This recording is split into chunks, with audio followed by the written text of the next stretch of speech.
The Hart family, John, Mary, and their two children, 10-year-old Billy and 8-year-old Lily, arrived at their new home on Willow Lane. The old Victorian house stood tall and imposing, casting long shadows in the fading light. Its paint peeled, and the wrought iron gates creaked a mournful tune. The house had an air of forgotten grandeur, a relic of a bygone era that had seen better days. The family had moved from the bustling city seeking a quieter life, but as they stood before the house, they couldn't help but feel a mix of excitement and trepidation. I find this house charming, a diamond in the rough. John had always been an optimist, seeing potential where others saw decay. He envisioned restoring the house to its former glory, a project that would bring the family closer together. The intricate details of the architecture, the antique fixtures, and the spacious rooms all spoke to him of endless possibilities. Mary, however, felt a shiver run down her spine as she looked up at the attic windows, dark and empty like vacant eyes. The house smelled of damp wood and dust, a testament to years of neglect. She couldn't shake the feeling that the house held secrets, memories of past inhabitants that lingered in the shadows. The creaking of the floorboards and the rustling of the leaves outside only added to her unease. Wow, the attic looks amazing! It's full of cobwebs and forgotten treasures. Billy's eyes sparkled with curiosity as he explored the attic. To him, it was a treasure trove waiting to be discovered. Old trunks, boxes, and forgotten items hinted at stories from the past. He imagined finding hidden gems, relics that would tell tales of the people who once lived there. Lily, however, clung to her mother, her eyes wide with apprehension. The silence of the house was broken only by the floorboards groaning under their weight. It was as if the house were sighing, weary of its own secrets. The little girl felt a chill in the air, a sense of foreboding that she couldn't quite understand. She wished they had never left their old home. As dusk settled, the shadows inside the house deepened. The family gathered in the dusty living room, their voices echoing in the unfamiliar space. John tried to lighten the mood with jokes and stories, but Mary couldn't shake off the feeling of being watched. The house felt alive, its silence pregnant with unspoken words and unseen presences. The flickering candlelight cast eerie shadows on the walls, making the room feel even more mysterious. I can't shake this feeling. It's like we're being watched. Mary's voice trembled as she spoke, her eyes darting around the room. She felt a presence, something intangible yet undeniably there. The feeling was so strong that it made her skin crawl. She wondered if the house was trying to communicate with them, to tell them something important. That first night, as Mary lay awake in the darkness, she could have sworn she heard a whisper coming from the wall. The sound was faint, almost imperceptible, but it sent a chill down her spine. She strained to listen, her heart pounding in her chest.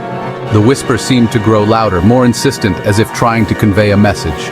"Get out!" it seemed to say, the voice raspy and laced with an icy chill. The words echoed in her mind, filling her with dread. She wanted to wake John, to tell him what she had heard, but she was paralyzed with fear. The voice felt so real, so menacing, that she couldn't bring herself to move. She told herself it was just the wind, but deep down, a seed of unease had been planted. The house, with its creaking floors and whispering walls, seemed to be alive with secrets. As she finally drifted off to sleep, Mary couldn't shake the feeling that their new home on Willow Lane was hiding something that was waiting to be discovered. The first few days were consumed with unpacking and the chaos of settling in. The family was excited about their new beginning, despite the house's age and the work it needed. The children ran around exploring every corner, while John and Mary tried to make sense of the clutter. The house, with its creaky floors and dusty corners, seemed to have a life of its own, whispering secrets of its past to anyone who would listen. John, ever the optimist, threw himself into the renovation project with gusto. He saw potential in every crack and crevice, envisioning a beautiful home where his family could thrive. His days were filled with the sound of hammers and saws, the smell of fresh paint, and the satisfaction of progress. He was determined to restore the house to its former glory, no matter how long it took. Mary, however, found her attention constantly drawn to the strange noises that seemed to permeate the house. At first, she dismissed them as the natural sounds of an old building settling, but as the days went by, the noises became harder to ignore. They seemed to come from nowhere and everywhere at once, filling her with a sense of unease that she couldn't shake. A floorboard creaking when no one was around. The sound was subtle, almost imperceptible, but it sent shivers down her spine. She would pause, listening intently, but the house would fall silent, as if mocking her. The soft whisper of fabric dragging across the floor upstairs. It was as if someone, or something, was moving about the house, unseen but ever present. Mary would often find herself standing at the bottom of the stairs, staring up into the darkness, her heart pounding in her chest. The distinct feeling of being watched, even when she was alone in a room. It was an unsettling sensation, one that made her skin crawl. She would glance over her shoulder, expecting to see someone standing there, but there was never anyone there. Just the empty, silent house. Billy, undeterred by the unsettling atmosphere, explored every nook and cranny of the house, his imagination running wild. To him, the house was a grand adventure, full of hidden treasures and secret passages. He would spend hours playing in the dusty attic or the dark basement, his laughter echoing through the halls. Lily? There are secret passages and hidden rooms? It's so cool! Billy's excitement was infectious, and soon Lily was joining him in his explorations. They would whisper and giggle, imagining themselves as brave adventurers uncovering the mysteries of the old house. Lily, her imagination just as vivid but far less welcome, began having nightmares. The house, with its dark corners and strange noises, seemed to invade her dreams. She would wake up in the middle of the night, her heart racing, the shadows in her room seeming to move and shift. She woke up screaming from dreams of shadowy figures and disembodied voices calling her name. The nightmares were so vivid, so real, that she would lie awake for hours, afraid to close her eyes again. Mary would comfort her, but the fear lingered, a dark cloud over their new home. One evening, while John was busy patching up a hole in the living room wall, he heard it too. A faint whisper, barely audible but unmistakable. He paused, his heart pounding, and listened. The whisper came again, sending a chill down his spine. A faint whisper coming from inside the wall itself. It was as if the house was trying to communicate, to tell him something. He pressed his ear to the wall, straining to hear, but the whisper faded away, leaving him with a sense of unease. He stopped, hammer in hand, and listened intently. The house was silent, but the memory of the whisper lingered. He shook his head, trying to dismiss it as his imagination, but the feeling of being watched, of not being alone, was hard to shake. The whisper came again, this time a little clearer. It was a child's voice, high-pitched and filled with a deep, unsettling sadness. John felt a chill run down his spine. He wanted to believe it was just the wind or the house settling, but deep down he knew it was something more. It sounded like a child's voice, high-pitched and filled with a deep, unsettling sadness. The voice seemed to echo through the house, filling every room with its mournful tone. John couldn't shake the feeling that the house was trying to tell him something important. John dismissed it as his imagination, a trick of the old house playing on his nerves. But as the days went by, the whispers became more frequent, more insistent. They seemed to follow him, haunting his every step. But as the days turned into weeks, the whispers grew bolder, more insistent. They seemed to follow the family from room to room, their disembodied voices a constant reminder that they were not alone. The house, with its dark history and hidden secrets, had become a living entity, watching and waiting. They seemed to follow the family from room to room, their disembodied voices a constant reminder that they were not alone. The whispers, once faint and distant, had become a part of their daily lives, a haunting presence that they couldn't escape. The house, with its creaky floors and dark corners, had become a place of fear and uncertainty, a place where the past refused to stay buried. The once comforting routines of family life were now punctuated with moments of fear and unease. The air seemed to thicken with an invisible tension, a weight that pressed down on their shoulders and made every breath feel labored. The familiar sounds of laughter and chatter were replaced by hushed whispers and anxious glances. Meals were eaten in strained silence, everyone listening for the slightest creak or groan from the house. The clinking of cutlery against plates was the only sound that dared to break the oppressive quiet. Each family member was lost in their own thoughts, their minds racing with questions and fears they couldn't voice. Bedtime, once a time for stories and laughter, became a dreaded event as the children clung to their parents, terrified of what might lurk in the shadows. The bedtime stories that once brought comfort now seemed like cruel reminders of the unknown terrors that awaited them in the dark. The children's eyes would dart around the room, searching for any sign of movement, any hint of the shadows that haunted their dreams. Lily began seeing things out of the corner of her eye, fleeting glimpses of shadowy figures darting behind furniture or disappearing down hallways. These apparitions were always just out of reach, vanishing the moment she tried to focus on them. The shadows seemed to have a life of their own, moving with a purpose that sent chills down her spine. She refused to be left alone, her small hand permanently attached to Mary's skirt.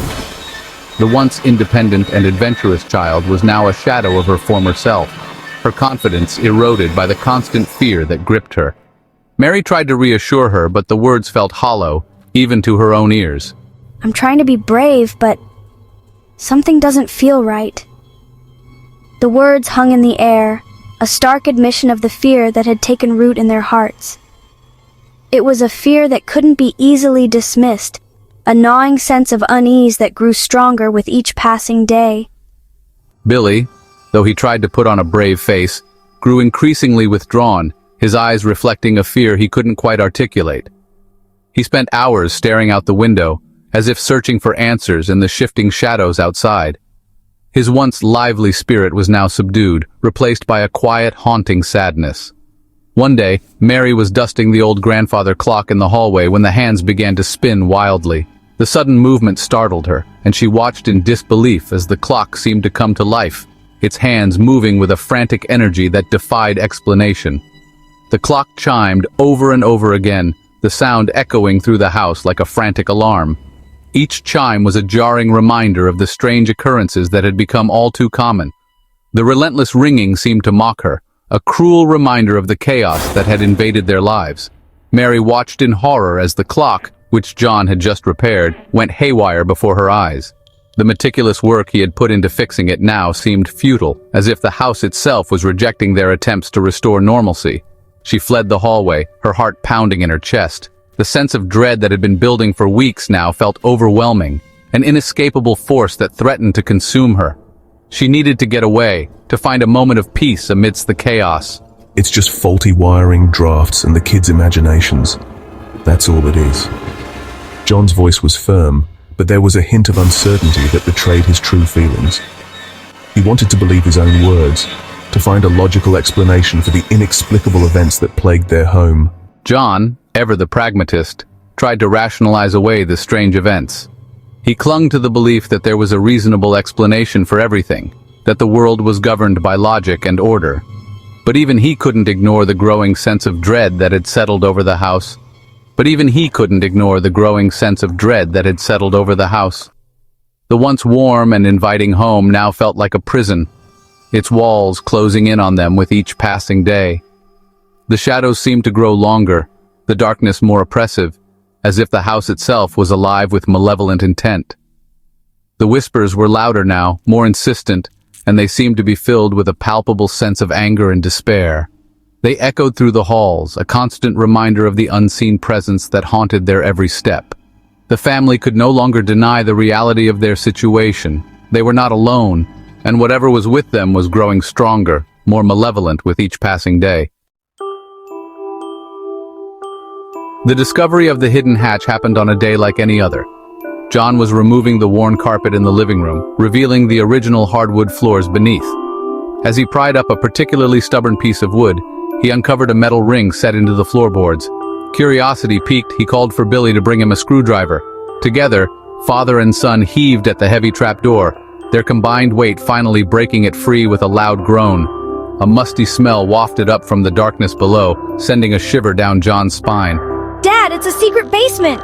Billy exclaimed, his voice echoing eerily in the confines of the house. Mary rushed in, her face etched with worry.